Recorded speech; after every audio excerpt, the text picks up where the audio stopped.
My name is Elizabeth Thompson, and I'm 27 years old. I've been married to James for 5 years, and together we have a 4-year-old son named Jack.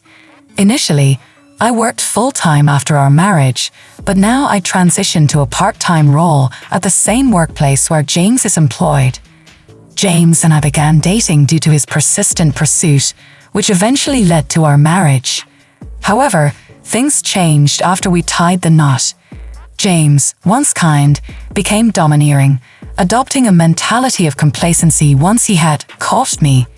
His younger sister, Jennifer, who was about to turn 20, became a frequent presence in our lives. Despite our age difference, James indulged her every whim, making me feel like a mere housemate catering to her demands. Jennifer's visits were often untimely and unannounced, and she never brought anything with her upon arrival. She would ignore me as if it were a normal occurrence. James, on the other hand, welcomed her warmly, offering her our meals even if they were meant for just the 3 of us. Whenever I raised concerns about the limited food, James would insist that I share my portion with Jennifer, blaming me for not anticipating her arrival. Although Jennifer would offer insincere apologies when prompted by James, it was evident that she enjoyed his unwavering support and care more than any genuine remorse. I found myself constantly sidelined, even during meals, as Jennifer would exclude both Jack and me from the table, insisting on private conversations with James. This exclusion extended to everyday tasks, as James and Jennifer seemed content to let me handle everything alone. I often felt like an invisible presence in my own home, relegated to the role of a housemaid while they enjoyed each other's company.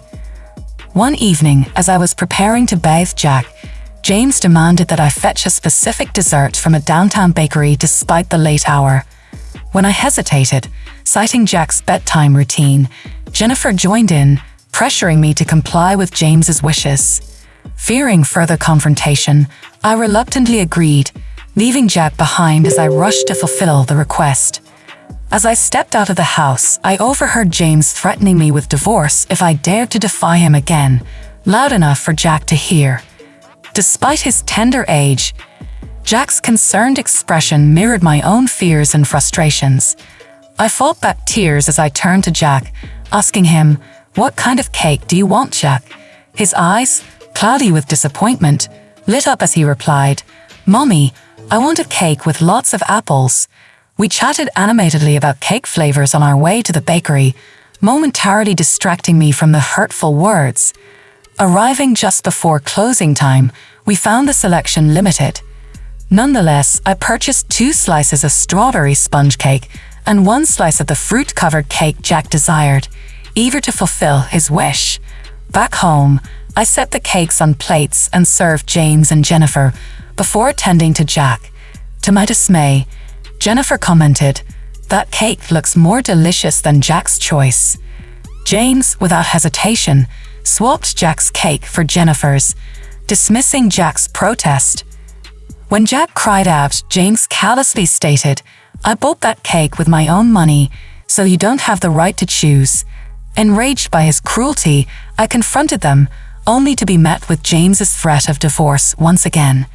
Jack, his tears subsiding, looked at me with concern. After a moment's hesitation, he bravely began to eat the cake Jennifer was supposed to have. "Mommy, this cake is delicious. I'm glad I got this one." Jack forced a smile, masking his true feelings. Seeing 3 adults imposing such hardship on a child stirred something within me. In response to Jack's faint enjoyment, I suggested we eat in another room, away from the toxic atmosphere. Despite James's protests, I took Jack to the other room, allowing him to savor his cake in peace. Ignoring my husband and Jennifer, we enjoyed our time together, finding solace in each other's company. That night, we slept in Jack's bed, finding comfort in our bond. The next morning, as I awoke to start the day, Jennifer had already departed. While tending to James and Jack, I heard Jack crying. Rushing to him, I discovered his porcelain piggy bank, a gift from my father, shattered, its contents missing. Every night, Jack would bid goodnight to that piggy bank, a cherished routine now shattered. I had watched Jack bid goodnight to his piggy bank the previous evening, a small ritual he cherished. With a sinking feeling, I suspected James, who was in the living room, might know something about its sudden demise. So, without delay, I questioned him. His response was callous, lacking any hint of remorse. She just needed a bit of money, so she broke the piggy bank, he stated indifferently, as if it were inconsequential. As Jack cried, I tried to console him but soon found myself overcome with tears, unable to hold back the flood of emotion. I could endure the mistreatment from James and Jennifer, but seeing Jack left unprotected and wondering what he meant to James filled me with a sadness and anger I had never known. A mix of emotions surged within me, overwhelming my composure.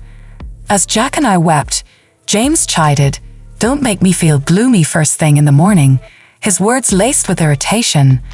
Losing my patience, I confronted him openly, condemning his actions.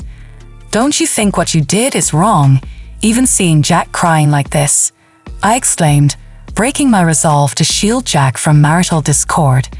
James, without a word, retrieved a document from the bedroom, a divorce form. Shoving it at me, he declared, "If you're not satisfied with what I say and do, let's get a divorce," before storming off to work. Jack, who had never before cried over matters involving James and Jennifer, had been inconsolable since last night. I too had surpassed the limits of my patience. "Jack, let's take a break from daycare today, okay?" I suggested, hoping to provide him some comfort. With a resounding yay, Jack eagerly agreed, thrilled at the prospect of spending the day with me. As he nestled on my knee, his innocent gaze filled me with a sense of serenity, reminding me of the boundless patience harbored within a child's heart. Together, we decided to indulge in a day of play, to release the pent-up frustrations that weighed heavily upon us. Though I knew it would inconvenience my work, I felt it was the best course of action for Jack. After explaining the situation to my employer, we spent the day at the park, exhausting ourselves with laughter and games. By lunchtime, we returned home, where Jack, unusually clingy, nestled in my lap like a baby, finding solace in our shared embrace. I had originally planned to tackle some household chores while Jack napped. However, sensing the significance of the day, I decided to seek solace in watching Jack's peaceful slumber instead. Suddenly, the sound of the front door unlocking startled me. It was too early for James to be home. Hastily grabbing a nearby bag, I retreated to the bedroom closet, cradling Jack in my arms. Straining my ears, I discerned a familiar voice. Jennifer. She seemed to be searching for something, her rummaging filling the air with tension. Peeking through the slightly opened closet door, I observed Jennifer's actions and listened to her muttered frustrations. After a flurry of noisy activity, she made a phone call, expressing her inability to find what she was looking for. With a resigned sigh, she mentioned "bro" before finally leaving and locking the door behind her. Emerging from the closet, I gently laid Jack on the bed, pondering the intrusion. What could James and Jennifer be searching for? And why did Jennifer have a key? I felt a wave of unease, as if James had become a stranger. In a rush, I packed Jack's essentials into the bag I had grabbed. Just as I finished, Jack stirred awake. "Jack, let's go to Grandpa's house," I said, taking his hand and hastily making our way to the station. Within moments, we were on a train headed to my parents' home, just 2 stops away.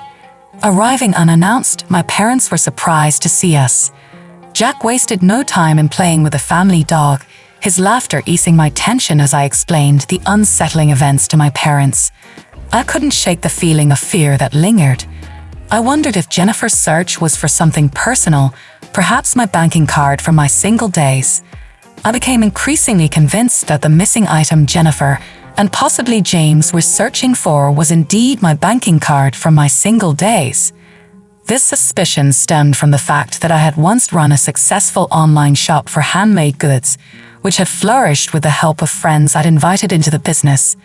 As my shop gained popularity and recognition, I had made plans for my trusted friends to manage it while I focused on motherhood, balancing part-time office work with my responsibilities at home. I had kept my role as the company's president hidden from James. Despite his knowledge of my entrepreneurial past, I hadn't disclosed my continued involvement in the business. This secrecy stemmed from issues that arose after our marriage. James, who had a habit of spending his entire salary with no savings, had pressured me to become a full-time homemaker. Unwilling to accept his terms, we had settled on my working part-time. However, he had insisted I sign a contract limiting my claims to marital property, leaving me financially vulnerable. Throughout our marriage, I had received only a meager allowance for household expenses, covering the child's needs from my own earnings. James's presumption that I still had savings from my single days likely fueled his and Jennifer's search for my banking card. Nevertheless, I had taken precautions to safeguard my assets. I had a separate savings account for our child, to which I regularly contributed. The banking card they sought would yield nothing, as I had stored it in the family safe at my parents' home following my father's advice. However, another concern arose when Jack tearfully confessed to breaking a piggy bank gifted by my father, failing to save money as promised. This infuriated my father, who was on the verge of confronting James when my mother intervened, urging caution. With no concrete evidence, acting rashly could worsen the situation, especially given James's casual mentions of divorce. This sight prompted me to reassess the situation, considering the implications of my husband's actions and Jennifer's unexpected intrusion.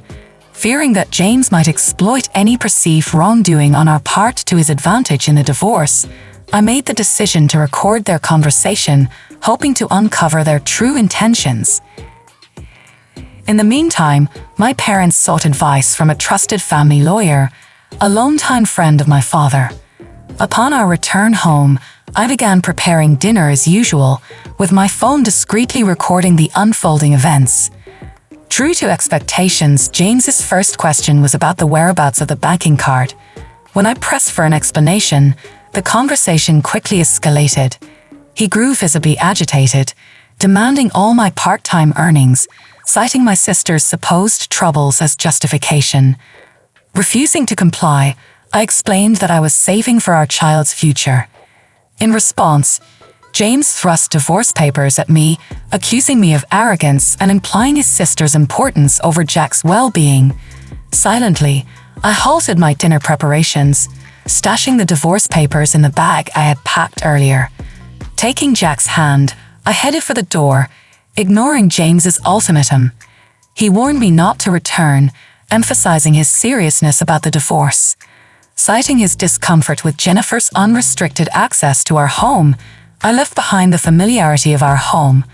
I was bombarded with calls and emails from James, all of which I ignored as we made our way to my parents' house. There, I shared the recording with them and presented the divorce papers James had given me, discussing our options. My parents acknowledged the potential harm a divorce could inflict on Jack's tender heart. Lost in contemplation, Jack's innocent request for food broke through the tension. My mother swiftly prepared his favorite dish, hamburgers, tears welling in my eyes as I realized the depth of my emotions. The floodgates of my emotions burst open, and I found myself unable to stem the tears. Jack's enjoyment of the hamburger was palpable, his grin stretching from ear to ear as he expressed his wish to have Grandma's hamburgers every day. "It's because Grandma fills them with so much love," he proclaimed, offering me a bite-sized piece with an earnest smile. As I tasted the familiar flavors, Jack's tender words melted my heart even further. "This hamburger is filled with love. Isn't it tasty, Mommy?" "Please don't cry," he pleaded, his concern touching me deeply, but his compassion only brought forth more tears for me. Sensing my distress, my father intervened, explaining to Jack that my tears were tears of joy, moved by his thoughtful gesture. He reassured Jack that family moments like these were precious and brought immense happiness. In a poignant moment, Jack expressed his understanding, feeling more love from our family than from his father, embracing the concept of divorce with a maturity beyond his years. He found solace in the warmth of our family. Even back at my parents' house, Jack found comfort in our aging dog, Max, declaring him as his little brother. With a sense of resolution, I made the decision to proceed with the divorce, knowing it was the best path for our family's well-being. The following day, as Jack slept soundly beside my father and Max, I shared a bed with my mother, finding solace in the familiar comfort of her presence. We reminisced about cherished childhood memories until sleep claimed us. Upon waking, I braced myself for the flurry of messages from James. Over 200 missed calls and emails awaited me, ranging from harsh criticisms to desperate pleas for reconciliation.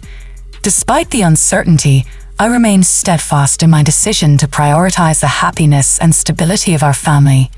Feeling the weight of the situation, I switched off my phone once again, temporarily shutting out the chaos of messages and calls. Later that afternoon, my lawyer arrived, and we delved into the intricacies of my predicament, solidifying my resolve to proceed with the divorce. With solemnity, we signed the necessary documents, setting the wheels of legal separation in motion. The following day, my lawyer met with James to discuss the terms of our divorce. 2 days later, he returned to my parents' house with updates.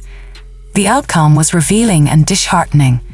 Jennifer's troubles ran deep, stemming from a shopping addiction and involvement with questionable establishments. James, acting as her guarantor, had been entangled in her financial mess. Their plan to utilize my savings to alleviate their debts was laid bare. Despite his earlier resistance to the divorce, James appeared to have a change of heart, expressing regret and sorrow. He agreed to a fair child support arrangement for Jack, acknowledging his responsibility. In a brief but emotional conversation, James confessed his misguided priorities and misplaced loyalty to Jennifer. He lamented the strained relationship with Jack and expressed a desire for reconciliation. However, I remained resolute in my decision to move forward with a divorce, firmly closing the door on any chance of reconciliation. After our conversation, I embraced a fresh start, leaning on the support of my parents as I navigated the transition. Jack's well-being remained my priority, and I ensured his smooth transition to a new daycare. Meanwhile, I revitalized my career as a businesswoman, seizing the opportunity for personal growth and empowerment. As for James and Jennifer, I could no longer remain silent about their actions. I informed my in-laws, who in a justified fury, decided to sever ties with them. Now living in modest circumstances, James and Jennifer face the consequences of their choices, their once strong bond now fractured by blame and resentment. Their downfall served as my own form of retribution, a reminder of the consequences of betrayal and greed. As for James and Jennifer, I could no longer remain silent about their actions. I informed my in-laws, who in a justified fury, decided to sever ties with them. Now living in modest circumstances, James and Jennifer face the consequences of their choices, their once strong bond now fractured by blame and resentment. Their downfall served as my own form of retribution, a reminder of the consequences of betrayal and greed. With the divorce finalized and the turmoil behind us, Jack and I embraced our new life. Surrounded by the unwavering support of my parents and buoyed by my revitalized career, I found strength I never knew I possessed. Jack thrived in his new environment, his laughter and joy a testament to the resilience of a child's spirit. The days of turmoil and uncertainty faded into distant memories as we forged a new path together. I reconnected with old friends and colleagues, finding inspiration and camaraderie in their support. The online shop I once managed flourished anew, with my trusted friends steering its success. Balancing my professional responsibilities with motherhood, I discovered a sense of fulfillment and purpose that had eluded me for so long. My business acumen and creativity flourished, turning the venture into a thriving enterprise that not only provided financial stability, but also a sense of pride and accomplishment. Jack, my ever-present source of strength and joy, continued to grow and flourish. His bond with my parents deepened, and he reveled in the simple pleasures of childhood, playing with Max, exploring the park, and discovering new hobbies. Our home, once filled with tension and uncertainty, became a sanctuary of love, laughter, and warmth. One evening, as we sat together at the dinner table, Jack looked up at me with a smile that melted my heart. "Mommy, I'm so happy we're here. I love you so much," he said, his eyes shining with sincerity. Tears of joy welled up in my eyes as I hugged him tightly, feeling an overwhelming sense of gratitude for the journey we had undertaken and the brighter future that lay ahead. In the years that followed, we continued to build a life filled with love and happiness. Jack excelled in school, his inquisitive nature and kind heart endearing him to teachers and classmates alike. I expanded my business, venturing into new markets and achieving milestones I had once only dreamed of. The support of my parents remained a constant, their wisdom and love guiding us through life's challenges. As Jack grew older, he never forgot the lessons of resilience and courage we had learned together. He became a compassionate and empathetic young man, always ready to lend a helping hand and stand up for what was right.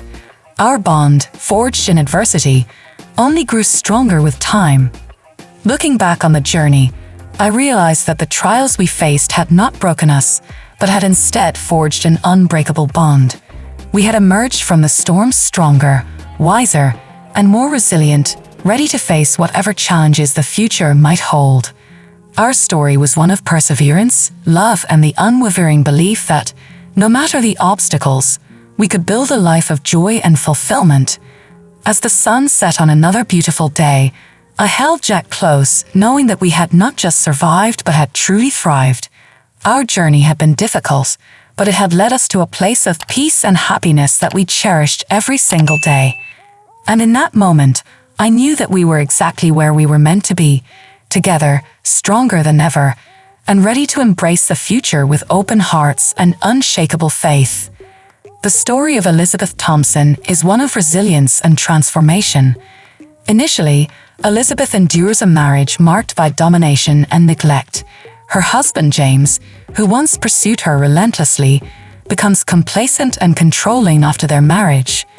James's younger sister, Jennifer, exacerbates the situation with her frequent, unannounced visits and demands, making Elizabeth feel like an invisible presence in her own home. Despite the challenges, Elizabeth's primary concern is her son, Jack. She endures the mistreatment for his sake, but the situation reaches a breaking point when James's cruelty extends to Jack. Elizabeth realizes that she cannot allow her son to grow up in such a toxic environment. With courage and determination, she decides to leave James, seeking refuge with her supportive parents. Through this journey, Elizabeth discovers her inner strength and self-worth. She reconnects with her entrepreneurial spirit, revitalizing her online shop and achieving financial independence. Her relationship with Jack deepens as they find joy and comfort in each other's company. Elizabeth's parents provide unwavering support, helping her navigate the challenges of single motherhood and the emotional aftermath of her marriage. James and Jennifer, on the other hand, face the consequences of their actions. Their selfishness and betrayal lead to their downfall as they are abandoned by their family and left to deal with the repercussions of their behavior. Elizabeth's decision to prioritize her and Jack's well-being ultimately brings them peace and happiness. Elizabeth's story is a testament to the power of resilience, self-worth, and the importance of protecting loved ones. It illustrates that, with the support of a loving family and the courage to make difficult decisions, it is possible to overcome adversity and create a life filled with love and fulfillment. Hey everyone, thank you so much for watching this story of resilience, self-worth, and transformation. I hope Elizabeth's journey has inspired you as much as it has inspired me. If you enjoyed this video and want to see more content like this, don't forget to hit that like button and subscribe to our channel.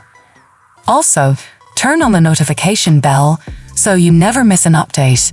We have plenty of inspiring stories, personal growth tips, and life lessons coming your way. You have any thoughts or personal stories you'd like to share? Please leave a comment below. I love hearing from you. Remember, no matter what challenges you face, there's always a path to a brighter future. Stay strong, stay positive, and take care of yourself and your loved ones. Until next time, keep believing in yourself and your journey. Thanks for watching, and see you in the next video. Asterisk, watch our latest video. Asterisk, subscribe to our channel. Asterisk, check out our inspirational stories playlist.